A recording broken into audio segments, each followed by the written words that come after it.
Mais de 465 milhões de reais. Este foi o valor arrecadado pelos impostos e contribuições federais nos primeiros 6 meses deste ano. Um aumento superior a 12% em relação ao mesmo período do ano passado.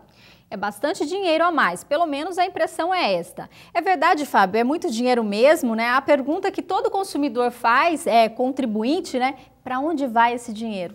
Essa é a grande questão, Maria. Veja só, todo primeiro semestre dos últimos 15 anos no Brasil, né, o governo federal e estados e municípios, principalmente o governo federal, tem feito um esforço fiscal mais intenso.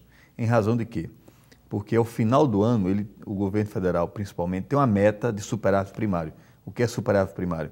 É a diferença entre seus gastos e suas receitas. Essa meta, né, a ser atingida, é de 4,5% do PIB. Então, por isso que no primeiro semestre, o governo federal sempre trabalha com uma perspectiva de controlar mais, né? Então, se bateu, por exemplo, a média da meta, aí a partir do segundo semestre você começa a soltar mais o orçamento. Agora você pergunta, para onde vai isso, né? A execução orçamentária da União, o ano passado, mostra bem, né, claro que dos 100% arrecadado do Brasil, né, durante um ano de impostos e contribuições, 45% vai para pagamento de juros e amortização da dívida pública brasileira. 18% é fundo de participação municipal e estadual, 25% são previdência social, e o restante é rateado pelos ministérios.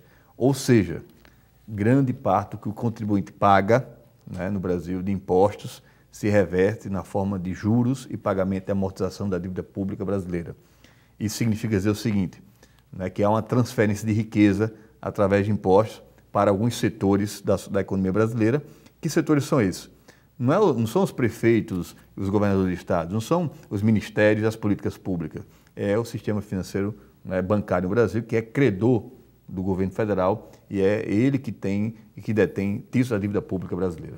Agora, esse repasse que vem para estados e municípios também é bom? A gente tem um aumento maior, é perceptível ou não? Como é que é feito? Veja só, o ano passado, em razão do enfrentamento da crise internacional, o fundo de participação dos municípios, principalmente, e dos estados, ele caiu um pouquinho porque o governo deixou de arrecadar impostos, né, inclusive porque diminuiu a alíquota de cobrança de impostos do IPI, por exemplo, né, que é uma das bases de arrecadação de recursos para os fundos.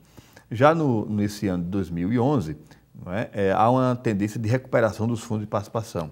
Então, à medida que você arrecada mais, com certeza, os fundos de participação também crescem, né, não em termos proporcionais, mas em termos relativos. Bom, em tese era para haver mais investimentos aí na questão das obras públicas e tudo mais, né? O que nem sempre acontece. Com certeza. Né? No caso dos municípios e estados, né, eles preferem, de certa forma, direcionar esses recursos para a ordem política do dia. Qual a ordem política do dia? Depende dos grupos de interesse que estão estabelecidos em cada gestão pública.